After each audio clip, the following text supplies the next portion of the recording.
First story. My friend stole my crush and married her, and now told me to babysit his daughter, so I did.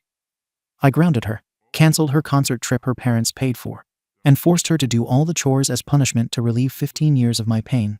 And my ungrateful friend and my ex-crush disowned me and uninvited me from their winter dinner party. A little while ago, I agreed to watch my friend Eric's 15-year-old daughter, Mia, for a week, while he and his wife, Natalie, were overseas on a business trip. They were both attending some international marketing expo, both high up in the same company, and since I work remotely and live alone, they asked if I could take care of Mia instead of flying in her aunt or hiring a sitter. I've known Eric since we were kids.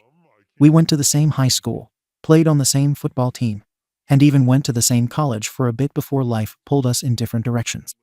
So, his daughter's practically family. I've always had a solid relationship with Natalie too. Before they got together, if I'm being honest, I had a massive crush on her. Back when we were all in our late 20s, Natalie and I used to hang out a lot through mutual circles. I thought there was something there. She'd laugh at all my jokes. We had the same taste in movies, and she once told me I was easy to talk to. But I never worked up the nerve to ask her out. Then, Eric swooped in. One weekend, she was confiding in me about her last breakup. And by the next month, she and Eric were dating. It was a gut punch. I never told Eric how I felt about her, so I can't say he stole her or anything. But I'd be lying if I said it didn't sting when they announced their engagement. I distanced myself for a while after that.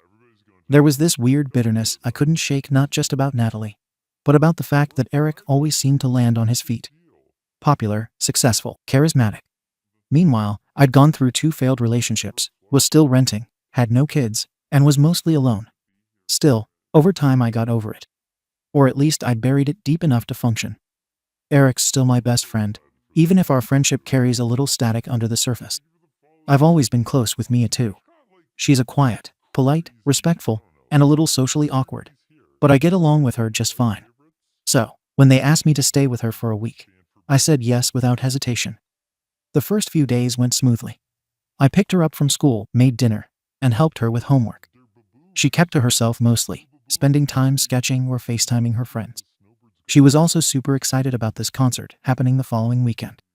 Some pop artist I've never heard of, but apparently it was a big deal, her first live concert with friends, and she'd been talking about it for weeks. On the third night, Mia offered to take the trash out after dinner. I appreciated the gesture, though I normally don't let her do chores. As she walked back in, I heard a loud clatter and then a sharp thud. I went outside and saw that the trash bag had split open mid-throw. The contents, bottles, cans, and some heavier stuff like broken ceramic I'd tossed had exploded across my driveway and over the hood of my car. I drive a mid-range SUV, not luxury or anything, but I keep it in good condition. And now there were visible dents in the hood and a few deep scratches from what looked like broken glass or metal.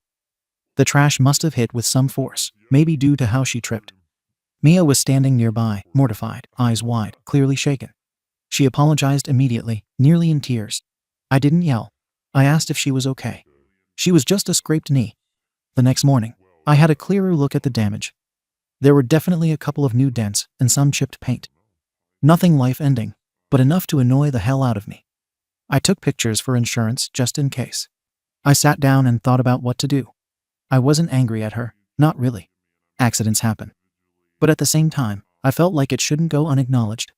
I know kids make mistakes, but part of growing up is learning that actions have consequences even if unintentional. Plus, I'd be lying if I said there wasn't a flicker of that old bitterness stirring inside me. A small, irrational voice that whispered things like, "Eric's kid wrecks your car, and you just let it slide." I wasn't about to take it out on Mia, but I felt something needed to be done.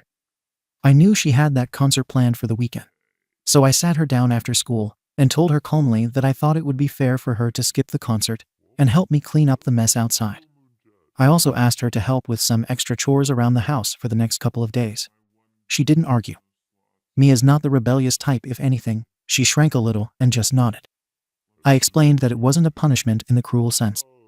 I told her I understood it was an accident, but the damage was real, and since I wasn't going to pursue any money or call her parents to complain, this seemed like a reasonable consequence. She accepted it quietly. That weekend, while her friends were posting videos from the concert on Instagram, Mia was out in the driveway with gloves and a bucket, helping me scrub down the car and sweep up debris. She also vacuumed the house, did dishes, and generally kept to herself. I wasn't harsh with her. I even ordered pizza. And we watched a movie Saturday night. Eric and Natalie came back the following Monday.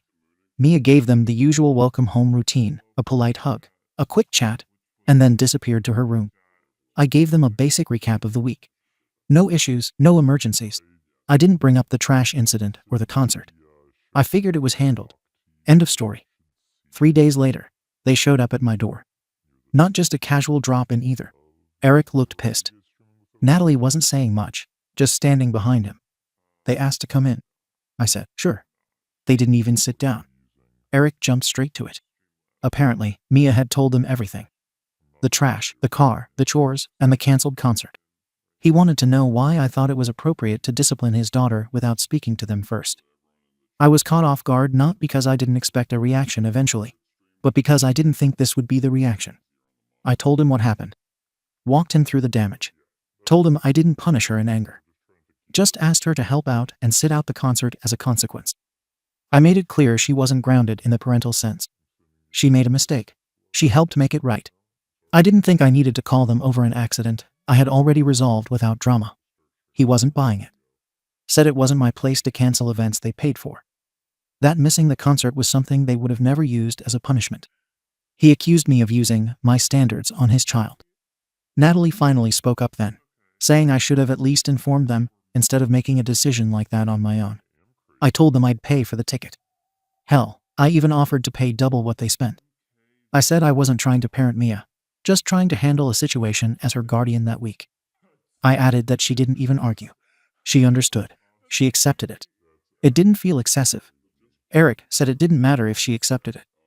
She was in my care, not under my authority. That I was there to supervise, not to hand out lessons. He kept using the word boundaries. How this crossed a line. How disappointed he was. And that's when something in me snapped a little. Not in a loud or obvious way, but I felt it. That same old pressure I buried years ago. The unspoken part of our friendship, the fact that I had feelings for Natalie before Eric ever did. That I watched him step into a life I once imagined for myself. I never said a word about it, and I've done everything over the years to be the supportive friend. But in that moment, getting lectured like I was some overstepping stranger, it hit me hard. I didn't bring it up, obviously. I'm not that petty. But I realized, standing there in my own living room, that they didn't trust me as much as I thought. Or maybe they did, but only as long as I kept my role limited to what was convenient. Good enough to watch the house and feed their kid, but not good enough to make a judgment call when something goes wrong. They didn't stay long after that. But they left cold. Eric said we'd talk later. That was 2 weeks ago. I haven't heard from them since. I've been thinking about it nonstop. On paper, maybe I overstepped. But what was I supposed to do? Mia damaged my car, even if accidentally. I didn't bill them. I didn't shame her. I didn't tell other people or embarrass her. I dealt with it directly and respectfully, and offered her a way to take accountability without punishment. In my world, that's reasonable. But maybe I'm too close to it. Maybe I'm still carrying old baggage I thought I left behind. Maybe they're right, and I crossed a line. So, Reddit Ada? Comments. Comment 1. YTA. Dude. You really need to deal with the Natalie thing, because it is absolutely still living rent-free in your head. You keep saying you moved on, but your entire reaction screams that you didn't. You punished a 15-year-old over an accident, not willful disrespect, not carelessness, an actual stumble because deep down you're still carrying resentment towards her parents. And I'm sorry, but the vibe is weird. You admit you once wanted her mother. You admit you still have bitterness towards her dad. And then you unilaterally choose a punishment that hits their kid in the most emotionally significant place for a teenager. You weren't her parent. You weren't her guardian in the legal sense of authority. You were the adult in the house. That does not give you the right to make big parenting decisions, especially ones involving events her parents paid for and approved. Supervision is not equal to control. Mia tripped. That's it. You took something she was looking forward to for months, because it made you feel better to enforce some lesson. YTA, and honestly, you should be grateful they didn't go nuclear, because what you did could very much be interpreted as petty and inappropriate. Comment 2. This whole thing is giving me creepy uncle energy, not in a sexual way, but in that weird boundary blind, emotionally entangled, stuck in the past way that makes people uncomfortable. You're way too invested in Eric and Natalie's family dynamic for a guy who claims to have healed and moved on. You had zero right to cancel a major event in a teenager's life because she accidentally dropped trash. Zero. She didn't deface your property on purpose. She didn't lie. She didn't sneak out. She had a misstep. And you punished her like she keyed your car out of spite. The entire "she needs consequences" justification falls apart because it wasn't your place to give them. If you thought her parents needed to know, then call them. If you wanted reimbursement, tell them. If you were annoyed, fine. But disciplining their kid over an accident, that's crossing a line so obvious I'm shocked you didn't see it. And honestly, it feels like you subconsciously wanted to assert some kind of authority in a family system you're not a part of. A way to level some score with Eric without admitting it. You don't get to punish someone else's teenager to work through your romantic what-ifs and envy hangovers. YTA. Big time. And you seriously need to untangle yourself emotionally before you watch anyone's kid again. Comment 3. YTA. I'm not going to jump on the "you power-tripped" bandwagon. But yeah, I think you were projecting a bit maybe without realizing it. You had unresolved history with Natalie and Eric. You even admitted there's some bitterness still kicking around. Whether you meant to or not, it bled into how you handled this. Think about it. She tripped taking out the trash. It wasn't carelessness or rebellion. It was an accident. And the cost? Not insignificant, but not massive either. You used that as a justification to cancel a milestone event for a 15-year-old. You weren't wrong to feel annoyed, and you handled it calmly. But a guardian isn't a parent. You were acting like a parent with an emotional score to settle on some level. Maybe even with Eric, not Mia. That's the part that makes you the arsehole a little bit. I think this whole thing has more to do with your relationship with Eric and Natalie than Mia spilling trash on your car. Own that. Update. A lot has happened since I posted. After I didn't hear back from Eric for over 2 weeks, I decided to stop waiting for a response and just go to his place. I didn't show up to fight or defend myself. I honestly just wanted to clear the air. I pulled into their driveway mid-afternoon on a Saturday, hoping they'd be home. The porch light was on, even though it was daylight, something Eric always complains about forgetting to turn off. His car was there. So was Natalie's. I knocked. Eric came to the door, but didn't invite me in. He stepped outside and closed the door behind him, which was a message all on its own. He looked tired. I asked him if we could talk. He said, "I don't really think there's anything to say right now." I told him I wasn't trying to defend what I did. I just felt like it had all gone sideways without even getting a real conversation. He nodded once and said, "I get that. I just think we see things differently, man." Then he added, "I need space." That was it. I stood there for a second, debating whether to push. I saw Mia pass by the upstairs window. She noticed me, but she didn't wave or anything, she just turned and walked away. I took that as my cue to leave. Back home, I couldn't shake it. I thought about Mia more than anyone. Not because I felt attacked, but because I started questioning if she even understood why I did what I did. I didn't like the idea that she thought I acted out of malice. So, I wrote her a letter. I kept it short. I told her I wasn't mad at her and never was. That I asked her to help out not because I was punishing her, but because I believed in helping people own their mistakes. I said I was sorry if it felt unfair, and that the concert probably meant more to her than I realized. I dropped it in their mailbox the next morning. I didn't hear anything back. A week later, I found out through a mutual friend that I wasn't invited to Eric's annual winter dinner party. This is something I've been going to for the last 10 years. Same group of people, same vibe every year. Not fancy, just people catching up, playing cards, and drinking too much wine. The invite list usually gets sent as a group text. This year, I was never added. I asked one of our mutual friends, Dave, about it. He's known both of us since college. I figured if anyone would be honest with me, it'd be him. His response stuck with me. He said, "Look, I'm going to be real with you, man. People have always kind of noticed that you carry this thing around when it comes to Eric and Natalie. You've been a good friend, no doubt, but you've also been possessive, in a way.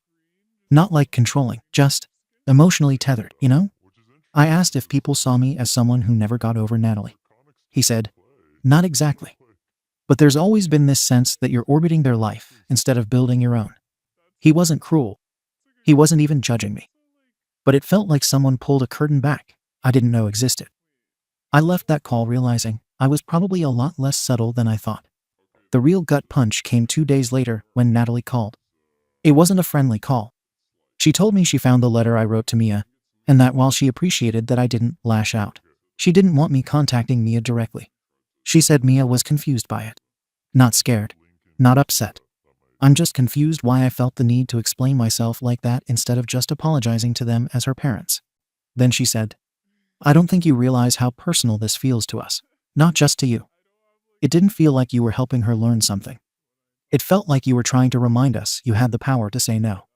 She told me they didn't want to cut me out completely, but they were going to be pulling back for a while. Fewer invites, fewer drop-ins. She didn't use the word cool off, but that's what it was. A slow fade. I said I understood. After that call, I got into my head and started spiraling a bit.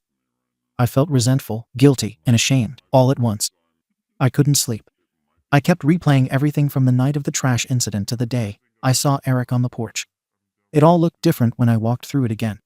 Like I had missed how weird and self-righteous it might have felt to them. And then, like a goddamn idiot, I made it worse. A week after the call, I filed an insurance claim for the car damage. I didn't name Mia directly, but I listed it as a household accident involving a minor during guest supervision. I don't even know why I did it. Part of me was still angry that I got shut out after trying to handle things on my own. Another part of me wanted some official acknowledgement that something happened to me, too. That my car got damaged, and I didn't just imagine the whole week. Anyway, the claim triggered a call from my insurance company to them. Apparently, they ask for statements if minors are involved. Eric didn't answer, but Natalie did. The next day, I got a text from her that just said, "Are you serious?" That was it. I didn't respond. Last weekend, I went to another friend's birthday dinner. The same friend group. Eric was there. I tried to play it cool.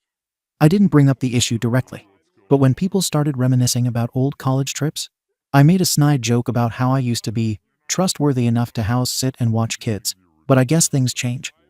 Eric just looked at me and said, "Come on, man." And that was it. He left about 15 minutes later. A few people didn't look me in the eye after that. The dinner ended early. So yeah, I messed it up.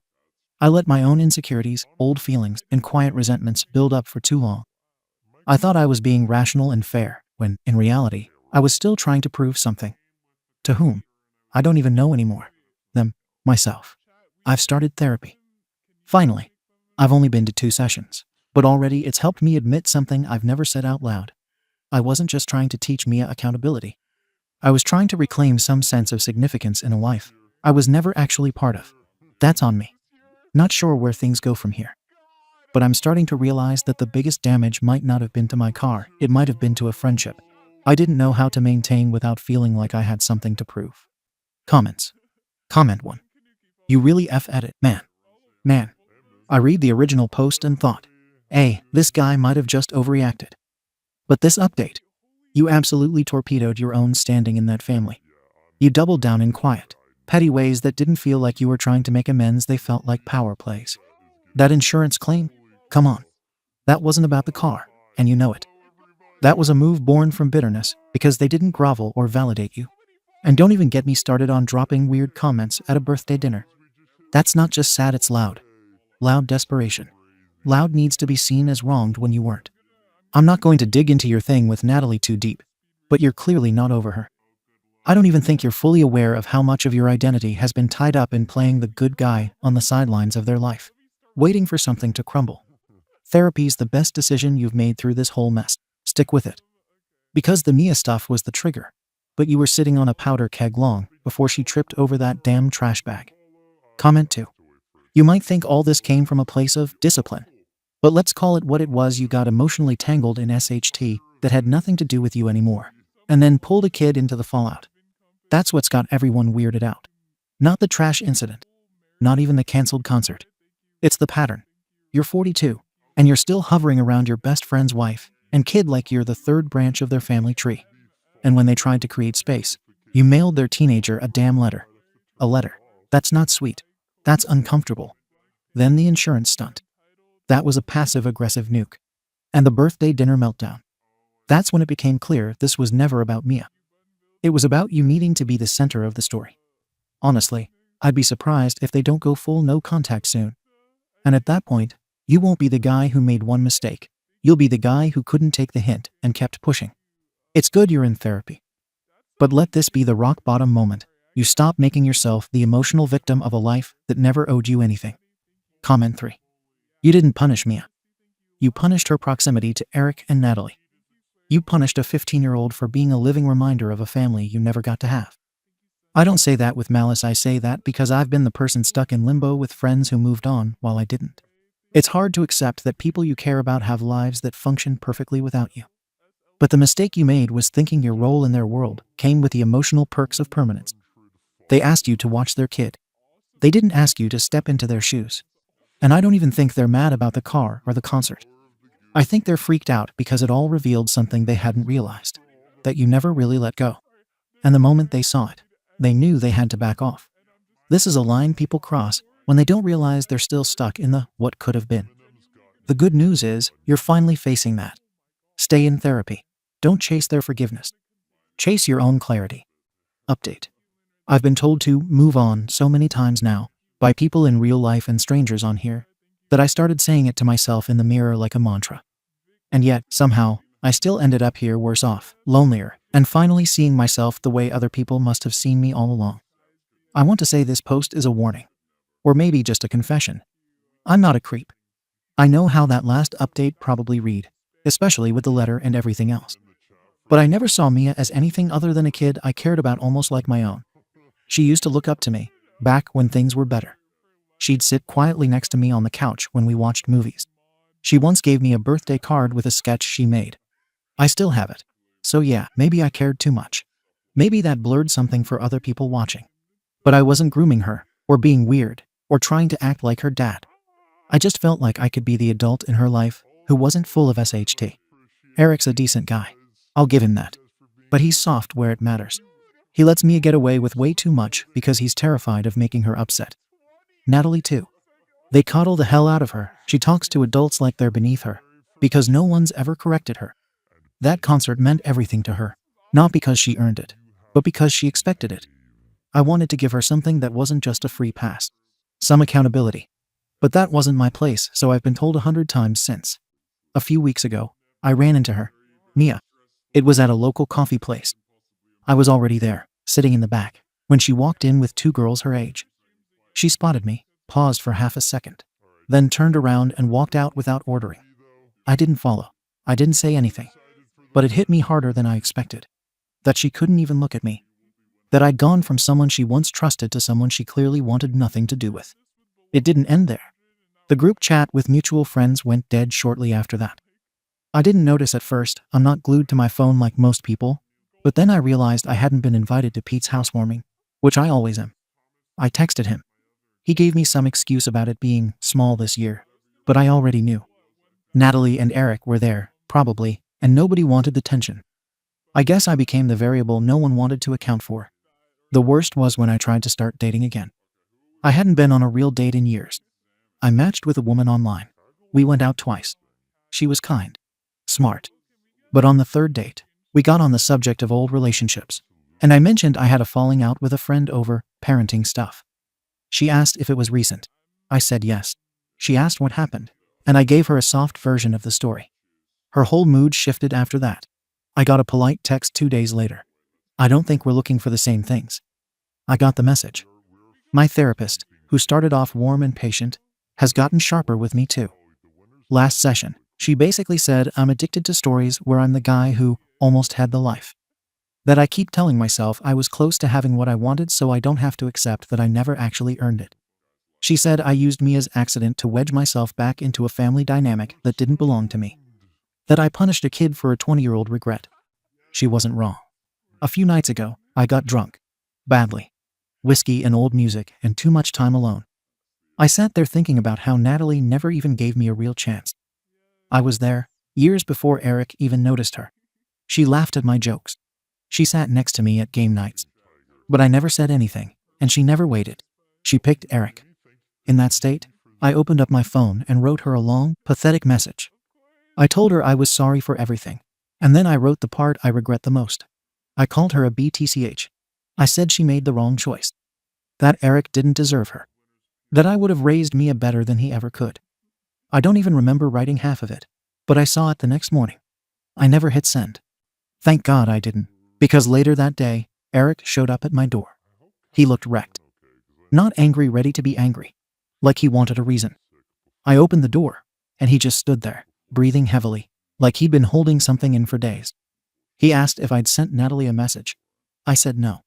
He looked at me like he didn't believe me, but didn't want to press it. I asked him if he wanted to come in. He shook his head and walked away. I don't know what would have happened if I had sent that message. I think he would have hit me, and I don't think I would have stopped him. I tried something stupid after that. I bought Mia a small sketchbook, one of the nice ones, leather-bound. Something she used to mention wanting back when we'd go to the art store together. I left it on their porch. No note. Just the gift. The next day I got a one-line text from Eric. Don't ever leave anything at our house again. So now it's silence. Not a cold shoulder a wall. And I don't blame them. I'm still in therapy. I'm going more often now. And I've started looking at jobs out of state. Remote stuff, maybe Portland or Denver. Somewhere I can start over without walking by a coffee shop and remembering a teenage girl flinching when she saw me. Somewhere I don't have to walk into a grocery store and wonder if I'm being talked about. I know how this reads. It probably sounds pathetic. And maybe it is.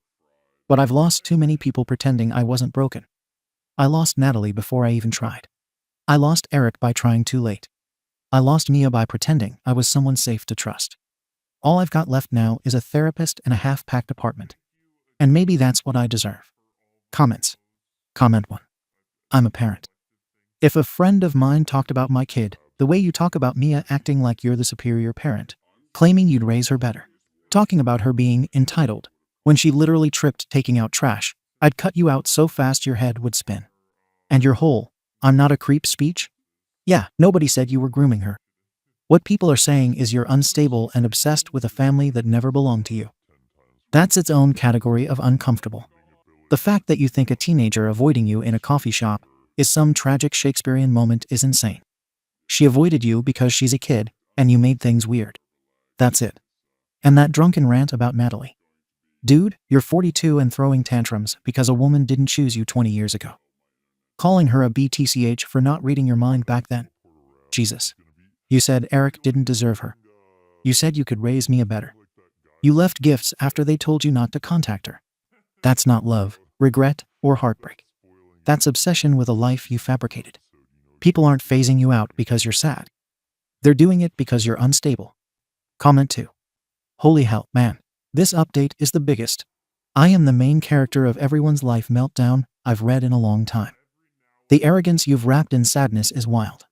You keep saying you're not creepy, but everything you describe is textbook emotional creepiness. You don't need to be sexually weird to be creepy. You need to be boundary blind, self-inserting, and convinced other people owe you emotional space. Check, check, and check.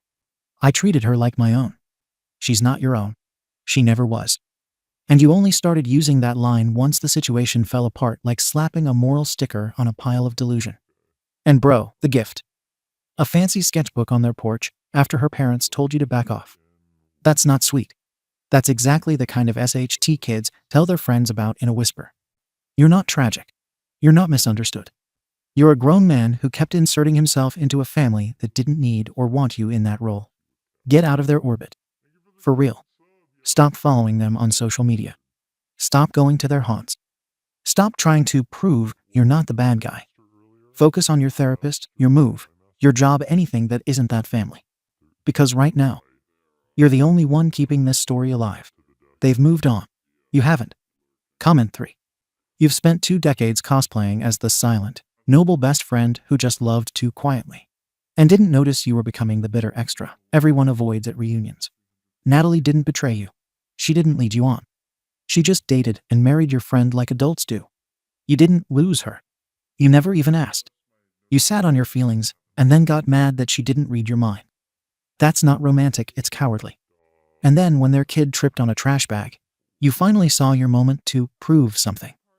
That you were the one who could fix her, raise her better, and teach her the lessons her parents wouldn't. You called a mother a BTCH for not choosing you, and said you could raise her child better. And now you're wondering why you're alone. Grow up. Get out of their lives. And for God's sake, stop acting like you were robbed of something. You had chances. You stood still. Everyone else moved on. Now it's your turn. Second story. I thought my husband was cheating on me, so I checked his phone and questioned if he was jerking off and who he was thinking of. I didn't catch him cheating, but I came to terms with my own accidental cheating. Now I'm thinking of opening my marriage to let us both explore.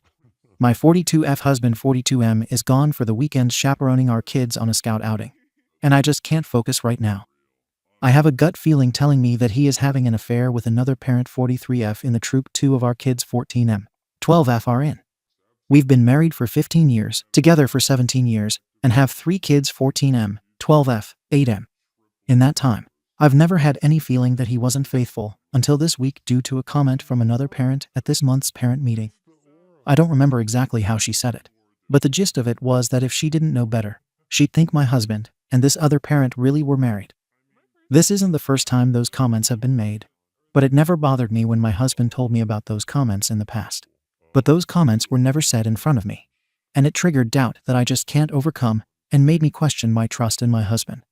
We've known this other parent for years, since her oldest, also 14M, has been in scouts and other activities with our oldest since they moved to the area about 7 years ago. She is married, but I don't know how long they've been married. We never see her husband at awards nights, band concerts, or other events, and she's made some comments in the past that make me wonder about how healthy her marriage is. She is also a leader in the troop, and until they joined a mixed-gender pilot troop last year, she was pretty much the only active leader who could take the scouts on campouts and other activities. For anyone who isn't familiar with scouting rules, a minimum of 2 deep adult leadership is required for any meetings or outings, and the other adult leadership in the troop often had conflicts that prevented them from going. So if my husband and this other parent didn't go, there would be no outing for our kids. There were 2 years where they were also the only 2 adults taking 4 scouts to the week-long summer camps. He also has her contact pinned on his phone because they text frequently. Those texts usually seem to be about scouting-related stuff. Our kids and I are also pinned and at the top of his list, so I don't think he's prioritizing her over me. There are more active leaders now that they did the mixed-gender pilot, but the other leaders are mostly women. My husband gets along with all of them pretty well, although they are the ones who make comments about them being married. I tried talking to my sister 40F, married, about this tonight, but she just fed into it. She wanted me to push for an open marriage like her so she could have a wingman. But we're completely different people, and I don't want her lifestyle. Am I overreacting? Or is there something there that I'm not seeing? Update. First, thank you to everyone who has commented so far. I've had a night to sleep on this and think about it, and some of the comments or questions I received. First, I do plan to talk to my husband about this. He texted me this morning and wants to do a movie date night for the 2 of us tomorrow night when he gets back. Movie nights usually end with us having his ex, so I plan to talk to him about how that comment made me feel. And a few of you gave me some ways to approach the conversation that don't come across as defensive or accusatory. He's told me about those comments in the past, and it always seemed like a joke. I guess hearing it directly in a way that I didn't interpret as a joke sent my mind down this path. I'm just not comfortable being direct about it and asking if he's having an affair. Aside from the scout meetings, he's home every night, and our kids are with him at the meetings. Second, the parent I'm concerned about isn't on this weekend's outing. I'm Facebook friends with her, and she made some posts that confirm she isn't there. Third, my husband is not trying to keep me away from the troop. He's been encouraging me to get involved, as have some of the other leaders from the girls' troop they merged with for the pilot. Update 2. Ugh, some of you are sick. Deeming me and asking about his ex-life is fine. I'm a little uncomfortable talking about bedroom stuff. But you're getting way too graphic. I'm not here to get you off. Comments. Comment 1. If you can't talk to your husband after 3 kids and over a decade together, your marriage has serious issues. OP. It's not that I can't talk to my husband. I don't think we've ever had communication problems in the past. But I don't want to ask him in a way that accuses him of cheating, because it's just a gut feeling. I don't have any proof, and I could create the situation I'm trying to avoid. Following up on my last comment, here where I said I wish I could be that direct. I was tired and anxious last night when writing this post and my reply. There is a lot more than just directly asking him if he's having an affair. I don't have any proof, just a gut feeling. My mom did something like that to my dad when I was 15. He wasn't cheating, but that accusation blew up their marriage and led to both of my parents cheating on each other. And I don't want to end up like my mom or sister. So that's why I can't be that direct. If I had real proof, it would be different. Update. My anxiety was in overdrive on Friday night when I posted that I had a gut feeling that my husband was having an affair. Thank you to everyone who left a comment or sent me a private message to talk. I'm especially thankful for the comments from anyone with a scouting background. I had already planned a vacation day for today, since I have vacation I have to use up before the end of the year. So I wanted to provide some updates. I wanted to answer a few questions that have popped up on the other thread to add some context.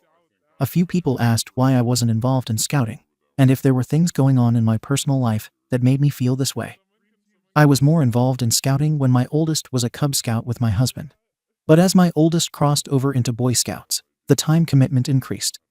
I also don't drive because I never got my license in high school, so my husband had to pick up the slack on that. He really wants me to be more involved since our troop is now a mixed gender troop and our daughter also joined. My job also gets in the way of a lot of things. I teach a 4K program in a private childcare center. That's normally a lot of work, and it's year-round. My summer is busier because public schools are out and we have more kids. But this year has been harder than normal. We have a new curriculum and a new assessment we have to do on every kid, and the kids are harder because they're either not prepared for my room or they have behavior challenges. I'm up until well after midnight most nights working on lesson plans or preparing for the next day's activities. Although he tells me I shouldn't work so hard if I'm not getting paid for it.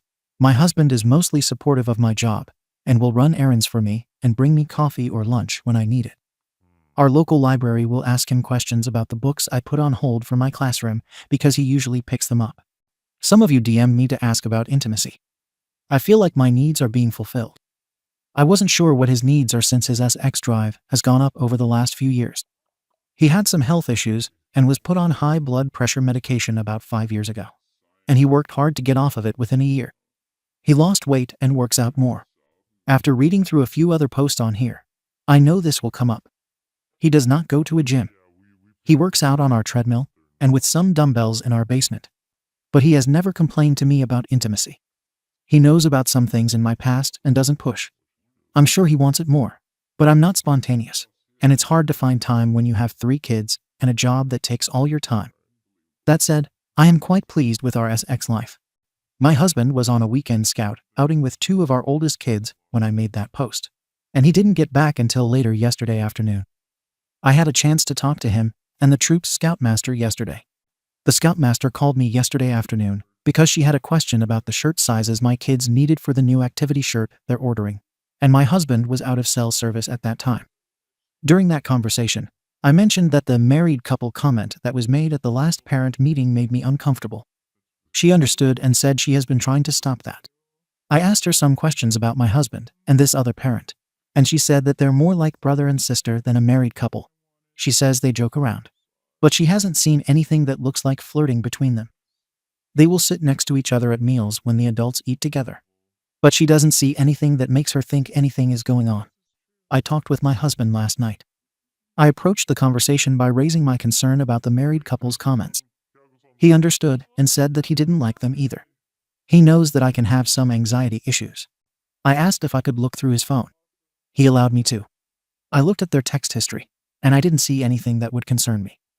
Their texts were all about scouting, a few book recommendations, a text or two about crowdfunded backpacking or hiking gear, and a text thread about some advice for a car issue she was having last year when her husband wasn't around. He also let me look through his other apps. His job involved stuff with computers before he got laid off, so he had a few apps like Slack and WhatsApp. He showed me WhatsApp, and the only messages were with people that are his former coworkers. He also had Signal, which was locked with Face ID. He opened it without hesitation, and the only 2 conversations were with former coworkers who did something with computer security. My husband also showed me his iPad and Kindle. I didn't see anything on his iPad that concerned me. When I looked at his Kindle, I learned that he liked reading what he called cozy romance novels or Hallmark movies in book form. Our date nights usually involve a Hallmark movie or 2, and he told me that he had to research books before borrowing them from the library or buying them on Amazon because he's been surprised by how graphic some of the books get when the summary sounds extremely innocent. After that, I asked him a question that I probably shouldn't have. But the DMs I received and another Reddit post here made me curious. I asked him if he jerk off. He said he did, and he does it in the shower. My husband takes long showers, so that filled in that gap. Then I asked him who he thought about when he did that. He said he mostly thought about me.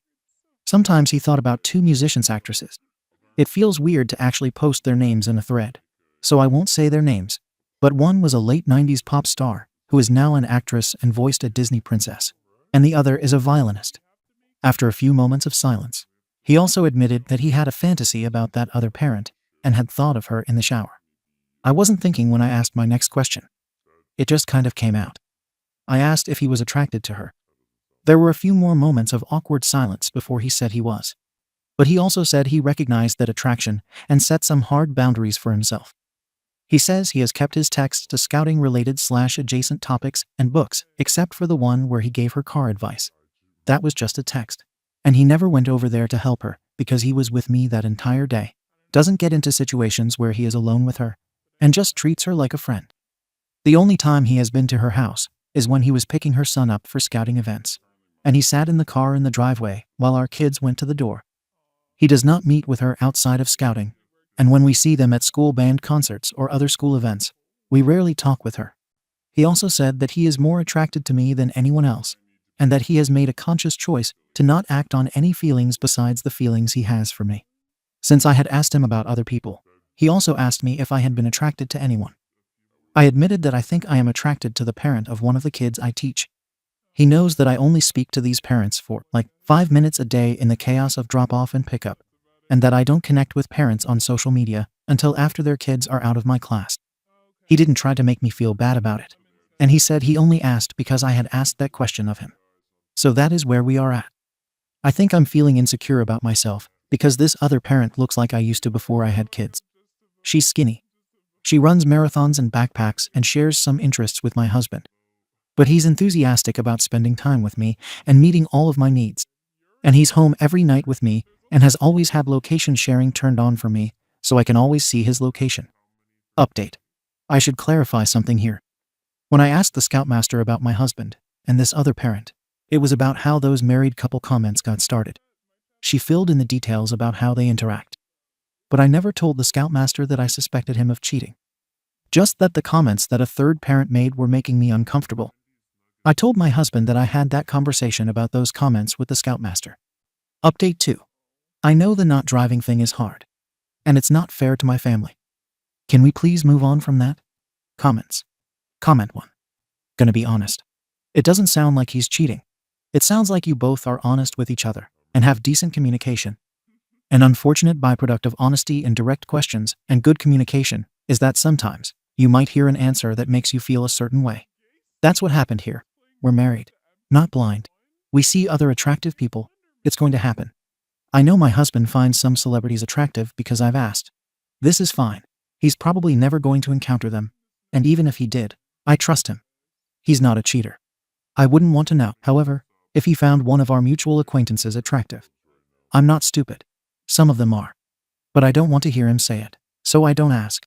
And I don't worry about it, because again, I trust him. I think you need to learn to let all of this go. Go ahead and get involved in the scouting if you wish. Trust in the life you've built with your husband. He will find other people attractive now and then, as will you. But hot people don't hold a candle to the one you've built a happy home and life with.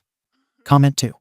The only two things I would have a problem with are him jerking to thoughts of her that isn't holding a hard boundary, and is reinforcing sexual thoughts and fantasies about her, and what the other Scoutmaster said about how they are always together.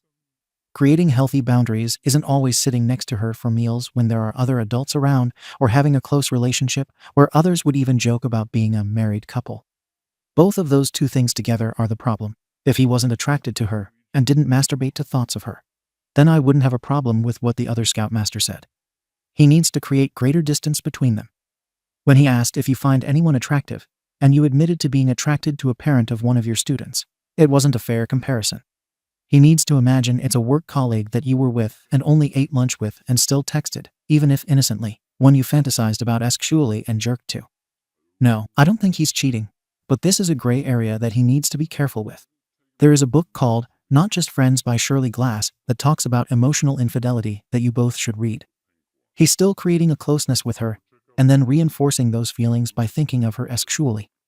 Our brains are powerful and can create intimacy with what we reinforce sexually. OP. As I said in the last post, the current troop is one formed when Scouting America started a mixed-gender pilot last year. My husband and the other parent were two of the most active leaders in the boys' troop. and they were often the only two available to take the boys on campouts. So they worked very closely together for almost 2 years. And according to my husband, the married couple comments started because of how well they worked together. What started this whole thing was when a different parent made a comment about it in front of me. My husband had told me about those comments in the past, but hearing it directly was different. Comment 3. Having someone randomly say your husband and a close friend are like a married couple is odd, and would have tripped my thoughts in the same way they tripped yours. I did read your first post, but this one really had the pertinent information in my opinion. So I do know that they've been close because of forced proximity, being the two most involved scoutmasters. This other scoutmaster versus the parent would have to actually be there to form this opinion about them. So they obviously aren't always alone together. My opinion is finding others attractive is normal, but we rarely need to create hard boundaries with someone we just find attractive. He felt the need to create those boundaries, and I wish he had also talked to you about the boundaries and what was going on. He has taken this a step further and is also fantasizing about her sexually and jerking off to thoughts of her, which IMO is not a hard boundary. I don't think he needs to stop being a scoutmaster or stop being friendly with this woman, but he should stop sitting next to her while eating, and he shouldn't ever jerk off to thoughts of her again. Most importantly, he needs to start talking to you about these things. Comment 4. IMO, I think the only yellow flag is that you all rarely interact with her at school events. In other words, when you are present. If they are good friends, there should be no reason to avoid each other. Not saying your husband is guilty, but there might be some feelings on her part towards your husband that make her avoid you. In other words, your husband sounds trustworthy. She does not. Tell your husband you trust him, but not her. He can be more careful when he interacts with her. OP. She also seems distant at troop awards nights and parent meetings when I'm present too. She'll sit on the opposite side of the room. Comment 5. That's a huge red flag from both of them. Yikes. He needs to separate from her at the troop things in respect for you. That's emotional cheating, especially if he's masked. To her. OP. I hadn't really thought about her distance at other events until I heard this comment about them being like a married couple. Update added after initial posting. I think this will be my last update on this post for a while. I really need to take a Reddit break. Some of your comments on my last update hit me very hard. The numbness and shock of my husband's admission of having fantasies about another woman, a parent and co-leader in our kids' scout troop, are starting to wear off. Now I'm just angry. I'm angry at my husband. On one hand, I wish he hadn't admitted to having a fantasy involving that woman. I believe him when he says he didn't act on his attraction because he didn't do anything physical with her. And I believe that he tried to limit contact and the situations where they were together, but it wasn't enough. I don't envy the situation he was in when he was the only other adult to take the troop on outings. If he had pulled back, the scouts would have suffered at the time because they were the only two leaders. Even if it was just a situation in his head that he played out in our shower by himself, it feels like cheating to me. It doesn't matter if he thought about her 1 time or 100 times, or what the fantasy was. He still cheated on me. I don't care that it wasn't a physical relationship. He was the one person that I felt safe enough to be intimate with, and he put a ton of cracks into the trust. I'm mad because some of you made me feel like it's my fault this happened, or that I'm broken and undeserving of my husband. There is a voice in the back of my head that says I should just crack my marriage open just a little bit and give permission for him to have an affair just with this woman, but only if they are discreet. Apparently, I can't meet his needs because he jerks off in the shower.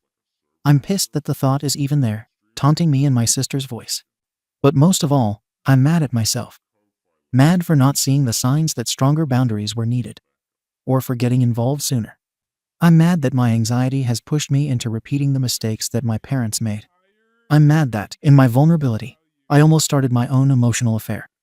Someone DM'd me after my first post and opened up about their affair. Not only did I overshare with that person, who made me feel like I was safe, but they also asked questions that planted seeds about having my own affair. They asked about the parent I was attracted to, and if I would consider an affair with them, or if I fantasized about them. There are some things that happened to me around my parents' divorce that make intimacy very hard, including jerking off. But I found myself fantasizing about that parent after my husband's admission, and trying some things that I have never tried before. I even crossed my own boundary about connecting with that parent on Facebook when I have their kid in my class.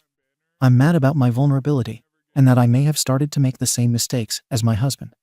I told my husband that I need space and time to process all of this. I told him he needs to step back from scouting for now. He can remain a registered leader, so he doesn't have to do another background check later. But he has to take a break and let others pick up the load. And you all made it clear that I need a therapist. So I'm starting my search for one. And a marriage counselor and a copy of that Shirley Glass book. Comments. Comment 1. I'm confused. You had a good, open conversation with your husband about the situation. Out came some brutal honesty, but also open honesty. As requested. In return, you decided to plant the first seeds of an affair. What? Your actions make no sense. To be insecure about his confession is normal, and I totally understand. But then your actions towards your crush, WTF. Lady, get a hold of yourself. Why are you trying to implode your life marriage? Comment 2. This is what she wants. Comment 3. Self-sabotage. Comment 4. I don't understand the belief that your spouse fantasizing about someone else is cheating.